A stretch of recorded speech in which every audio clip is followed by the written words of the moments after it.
E um estudo de projeções do agronegócio realizado pelo MAPA e Embrapa apontam expectativas para a fruticultura no Brasil. Sobre este assunto, eu converso com Júlia Savieto, engenheira agrônoma e coordenadora técnica de mercado da Nitro, está aqui no telão. Bom dia, Júlia. Obrigada pela participação. Bom dia, Renata. Tudo bem? Tudo. Obrigada pelo convite. Eu estou bem, a gente que agradece. Como é que está esse mercado? Fala um pouco, dá um panorama para a gente. Então, Renata, o mercado da fruticultura está muito aquecido, né, internamente e externamente. Hoje o Brasil é o terceiro maior produtor de frutas no mundo, né? Então a gente tem um potencial muito grande em diversas culturas espalhadas aí pelo país. Então, cada vez mais o consumidor final vem buscando por uma alimentação saudável e a fruticultura vem ganhando destaque nas principais regiões do país.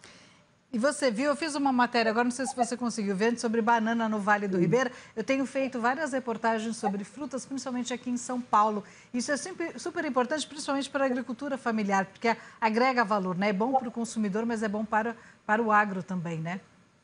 Com certeza.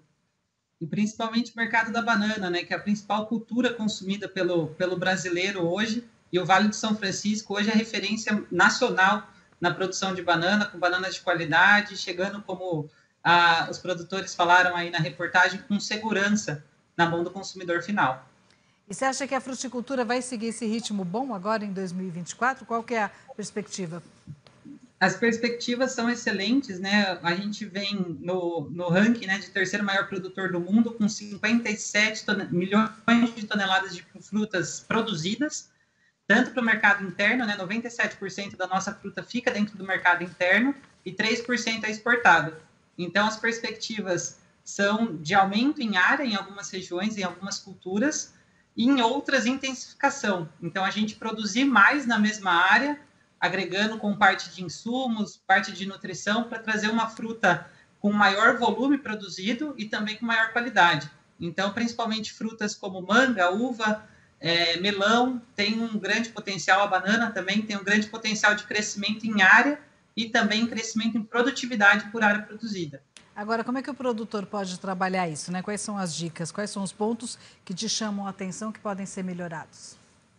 Então, como na própria reportagem falou, né, muitas vezes para culturas como frutíferas, a gente não tem um custo fixo, como acontece em culturas de cereais, por exemplo. Então, a forma da gente se proteger é produzir cada vez mais por área para que a gente consiga diluir os custos de produção. Então, por exemplo, quanto mais a gente colher nessa mesma área, o custo de produção por caixa ele diminui. E para isso a gente precisa de investimento tanto em ferramentas de nutrição, para que essa cultura seja mais bem nutrida, né, que tenha um potencial produtivo maior, e também em uso eficiente de defensivos químicos e de biodefensivos, para que essa cultura tenha maior segurança, né, que a gente proteja ela contra pragas, contra doenças, e que a gente consiga uma produção sustentável, que é o que o consumidor final busca, né, um consumo de uma fruta saudável no dia a dia. Então, cada vez mais a gente vem sendo cobrado e o produtor precisa ser mais eficiente na produção. E a sua empresa é de nutrição, a empresa que você trabalha é de nutrição, a eficiência está por aí também? Isso, trabalho com parte de nutrição, solo e folha, e também parte de biodefensivos. E qual que é a dica que você dá? Como é que o produtor pode trabalhar mais isso? Porque a gente fala muito do custo de produção, mas às vezes investir nessa área também tem o retorno lá na frente, né? Que você falou de pragas. Sim, com certeza. A parte de nutrição é o principal, né, quando a gente pensa em um cultivo. Porque as plantas são como os seres humanos. Quanto mais bem nutrida essa planta tiver, né, com os níveis suficientes de macro e micronutrientes, menos suscetível ela vai estar à entrada de pragas e doenças. Então, uma nutrição equilibrada é um seguro para o produtor. É o seguro de você ter essa planta mais resistente aí à entrada de pragas e doenças. E ali com o uso consciente de defensivos, né? Cada vez mais a gente vem falando que os produtos químicos vêm perdendo eficiência. Então, quando a gente faz um uso consciente associado a produtos de biodefensivos, né, que trazem essa maior segurança, maior durabilidade dos produtos para controle de pragas e doenças, a gente consegue produzir mais eficiente. O produtor cada vez mais vem sendo cobrado por isso. E aí, no paralelo, como você comentou na reportagem, para trazer também uma melhor comercialização, né, para que o produtor consiga agregar valor nesse produto final e receber mais pelo seu trabalho, que o dia a dia também não é tão tranquilo, né, quanto parece. Julia, mas quando você fala uma nutrição equilibrada, o que seria exatamente uma nutrição equilibrada nas frutas? Qual que é a dica que você dá para o produtor? Então, começa muito sempre do começo, né? A gente tem um solo corrigido com práticas de calcário e gesso para que a gente tenha um nível de pH e macronutrientes como cálcio e magnésio corrigido. Então, isso é a base, né? É a base do nosso cultivo. O uso de NPK, né? Nitrogênio, fósforo e potássio nas dosagens recomendadas. Cada cultura tem uma extração padrão. Então, a gente seguir em cima do que as culturas extraem e sendo parcelado, né? A cultura vai extraindo ao longo do tempo. Então, conforme a gente vai tendo essa extração, a gente tem esse nutriente disponível. Então, sempre trabalhar com o nível crítico de nutrientes no solo num nível suficiente para que essa cultura tenha acesso durante todo o ciclo e não perda produtividade por falta, né, desses nutrientes durante o ciclo. Então, sempre ter um agrônomo próximo ou alguma cooperativa, alguma revenda que preste assessoria recomendando as doses padrão para a cultura. Isso é fundamental para que o produtor tenha maior lucratividade e tenha essa cultura bem nutrida no final do ciclo. E o resultado disso qual que é? Você falou, né, de uma produção mais eficiente. É uma produção, são frutas melhores, frutas mais bonitas, mais saborosas. Qual que é o resultado disso? Porque a gente sempre, o produtor pensa na quantidade, no custo, mas ele tem um resultado lá na frente, né? O legal da fruticultura, diferente de outras culturas, a gente precisa ter ganho em produtividade, né? Quanto mais frutas a gente colher por área, melhor. Mas importante cada vez mais a gente investir em partes qualitativas, né? A gente tem uma fruta com maior teor de doçura, tem uma fruta com menos acidez. Então, quando a gente faz um manejo bem equilibrado da parte nutricional, a gente tem benefícios tanto em quantitativo, né? Maior produção por área, mas também maior qualidade no final do ciclo. Então, a gente tem uma fruta com calibre maior, o consumidor busca, né? Muitas vezes, quanto maior a fruta, mais atrativa e melhor ela é. E também que ela tenha qualidade, então que ela tenha doçura, que ela tenha um sabor, né? Que seja atrativo para o consumidor final. Então, é importante ter esse manejo bem feito para que a gente consiga agregar valor, né? E comercializar, muitas vezes, essa fruta num valor mais alto. Isso que você falou da cooperativa, a gente gravou lá nessa cooperativa do Vale do Ribeira, é um conjunto de 12 cooperativas que se uniram e eles têm essa questão da assistência e tem também, você pode diluir esses custos, né? Porque às vezes pode ser um grande investimento para um único produtor, se é de agricultura familiar, mas eles podem diluir esses custos em vários produtores, né? No caso da cooperativa, né? Pesa menos. Sim, com certeza. E esse exemplo do Vale do Ribeira, se ele fosse expandido para todas as regiões frutíferas, metade dos problemas seriam resolvidos.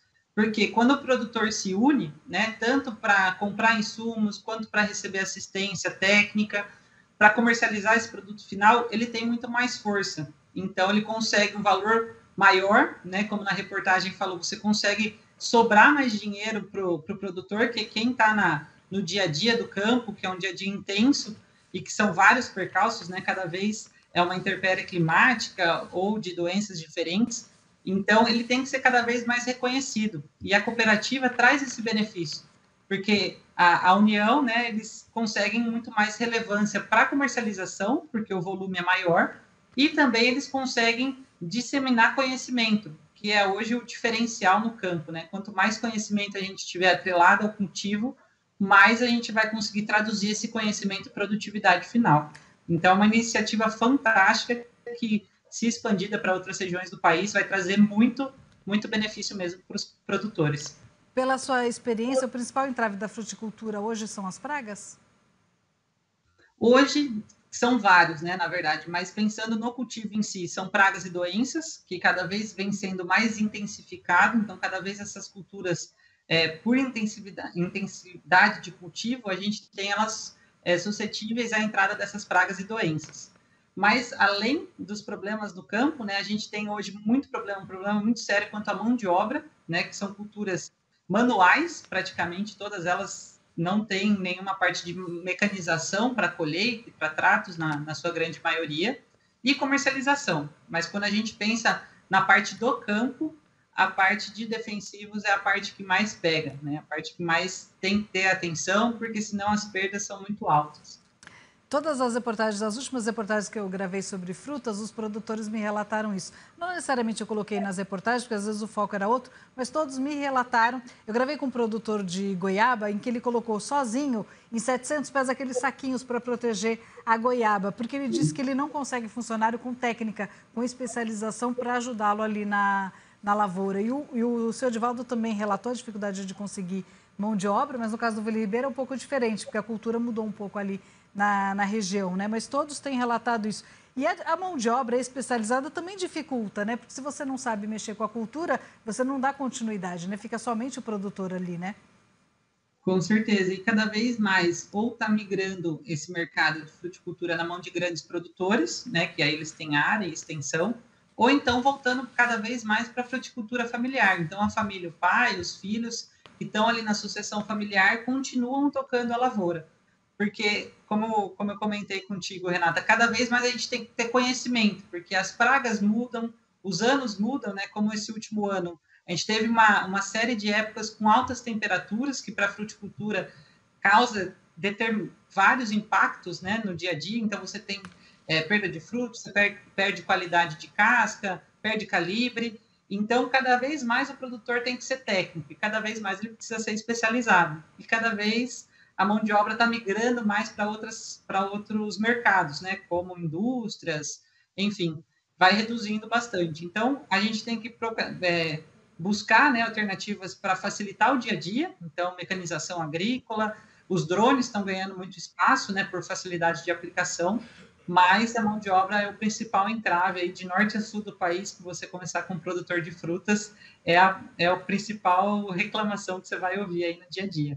Júlia, isso cria um outro problema também para a exportação, que são mercados exigentes, dependendo para onde vai, são mercados exigentes em que você tem que ter um padrão da fruta, né? Sim, com certeza. E quanto à parte da exportação, nosso potencial é muito grande, né? A gente é o terceiro maior produtor de frutas do mundo e no ranking a gente está em 24º. Então, a gente tem um potencial muito grande de começar a levar essa fruta para fora do país. Só que para fora do país, a régua é um pouco mais alta, né? A gente precisa ter uma série de exigências que a gente tem que cumprir, dependendo do mercado consumidor que a gente vai mandar essa fruta. Então, tem os limites máximos de resíduo, tem as certificações que a gente tem que seguir, e aí a gente tem que buscar cada vez mais por tecnologia, para que a gente entregue lá, quando esse produto chegue na Europa, nos Estados Unidos, ele seja seguro e isento de resíduos de defensivos e com qualidade. Tá ótimo, Júlia. Muitíssimo obrigada pela participação e até a próxima. Eu que agradeço, Renata. Bom dia. Bom dia.